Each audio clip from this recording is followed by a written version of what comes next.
In the dead of night, Jim yanks the gun from Kyle's grasp, slamming him to the ground. Silent, swift, like a shadow. His eyes are cold, calculating. This isn't revenge. It's a verdict. The silence after the fight feels heavier now, the tension almost unbearable. What happened next will turn everything upside down. But first, let's go back to the beginning. The late summer breeze rustled the cornrows like whispered warnings, soft against the calloused fingers of Jim Harris as he ran his hand along the tall stalks. The golden light spilled across the fields, casting long, solemn shadows that stretched like ghosts across the soil he had worked with patient devotion. Each furrow in the earth bore the mark of his discipline, his refusal to break, his will to build something whole out of a life that had once been splintered by bullets and blood. Jim moved with quiet precision, a man in harmony with his land but never at rest. His skin glistened in the heat, dark and weathered, his jawline set in the way of men who'd seen too much and said too little.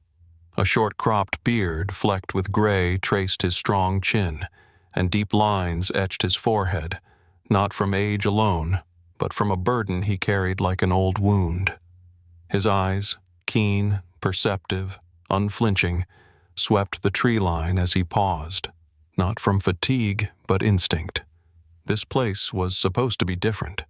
He had chosen it for its silence, for the thick forest that cradled the farm like a fortress. After a decade of running high-risk missions for a government that had long stopped caring, he had wanted only the honesty of work, the quiet rhythm of crop cycles, the growl of an old tractor instead of the thrum of helicopters. But lately, that silence had begun to shift.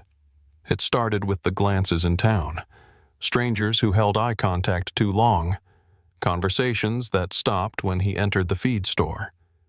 Broken fence posts, cattle let loose. Jim knew the signs. They were small, deliberate provocations, an old tactic, one he'd seen in war zones from Mogadishu to Mosul. Soft probes before the real strike. He leaned against the rusted gate, sweat trickling down his temples, watching the sun sink behind the trees. Somewhere out there, men were plotting. Men who mistook restraint for weakness. Men like Kyle Brock, bitter, entitled, and dangerous in their ignorance. Jim's hand tightened around the gate.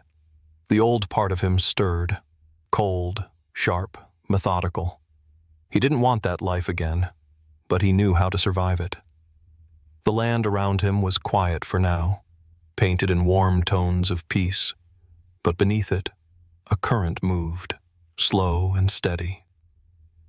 Something was coming. Something inevitable. And Jim Harris, farmer, soldier, survivor, would be ready. The moon sat low, heavy and red on the horizon, casting a dim, rust-colored sheen across the fields like dried blood. The air was thick with humidity, the kind that clings to your skin and slows your breath. It muffled footsteps and dulled sound, perfect for men who didn't want to be heard, and even better for a man who didn't need to make a sound. Kyle Brock moved at the head of the group, his bulk silhouetted against the barn's outline like a predator hunched and stalking. Sweat gleamed on his brow, not from fear, but from the thrill of it. This was his idea of justice. The others, 5 in all, followed in loose formation, stumbling slightly, half drunk on cheap whiskey and grievance. They carried tire irons, hammers, an old pump shotgun with a cracked stock, tools not of defense but domination. Their breath steamed in the air, ragged, urgent. They thought they were wolves descending on a lone sheep, but Jim Harris had long since ceased to be prey. Inside the perimeter of his land, the shadows conspired with him. The barn's outline, the row of tractors, the weeping willow by the edge of the cornfield. They weren't landmarks to Jim. They were cover. Tactile memory surged through him like muscle memory, every step calculated. With practiced movements, he tightened one last length of piano wire between 2 fence posts, then melted into the blackness like a thought dissolving in sleep. They didn't see the wire. The first man didn't even scream. His legs vanished from beneath him, his chest slamming against the dirt with a wet crunch, ribs shattered. Panic rippled through the group, turning their swagger into disorder. Before the second could turn, Jim was on him.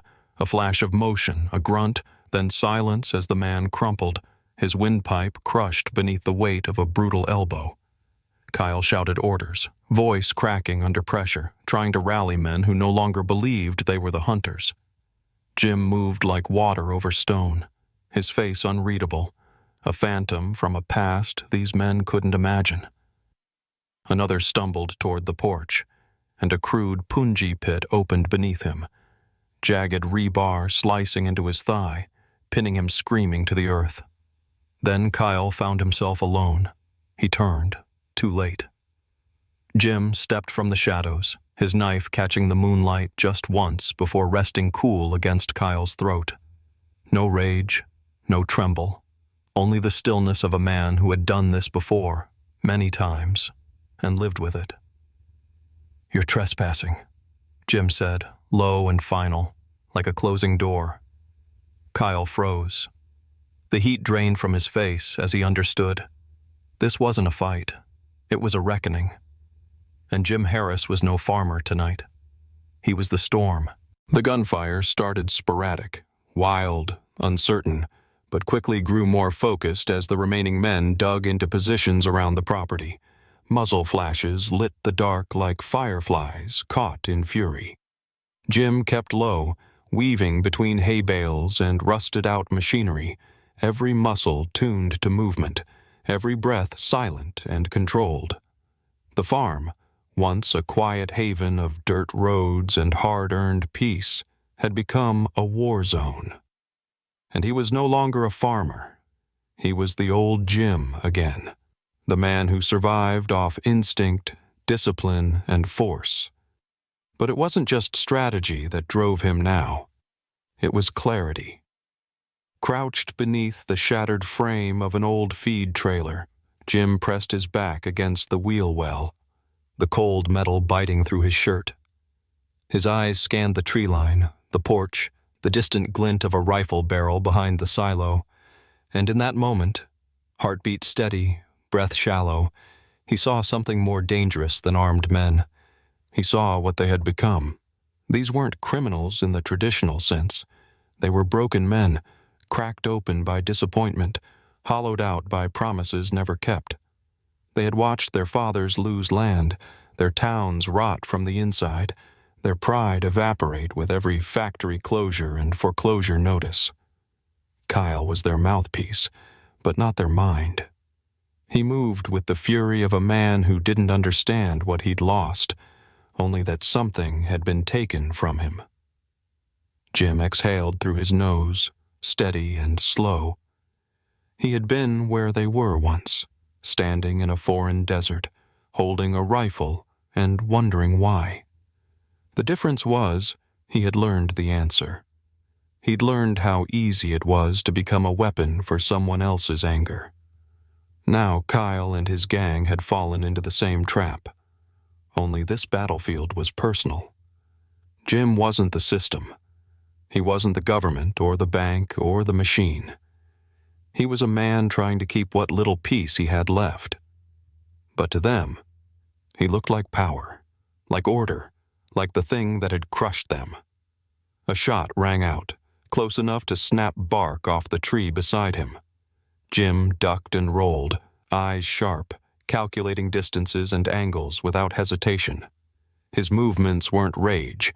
They were resolve, controlled, reluctant, but deadly. He didn't want this fight. He didn't want blood on the soil he'd worked with his own hands. But it was too late for what he wanted.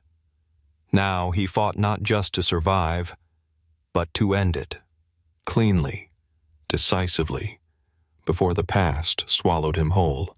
The ground outside the barn was soaked in sweat, blood, and moonlight. The night air, thick with gunpowder and the weight of decisions made, held its breath. Only two of them remained now. Kyle and a man too young to know what he'd signed up for, too bruised to understand where it had all gone wrong. Jim faced them without bravado. No rage, just the weary stillness of a man who had seen too much and survived all of it. Kyle's lip was split, his eyes wild beneath the smear of dirt and blood across his brow. His hand trembled as he raised the gun. Last stand, last hope, last mistake. His legs were barely holding him up. Desperation had replaced strategy, and the illusion of power was crumbling fast.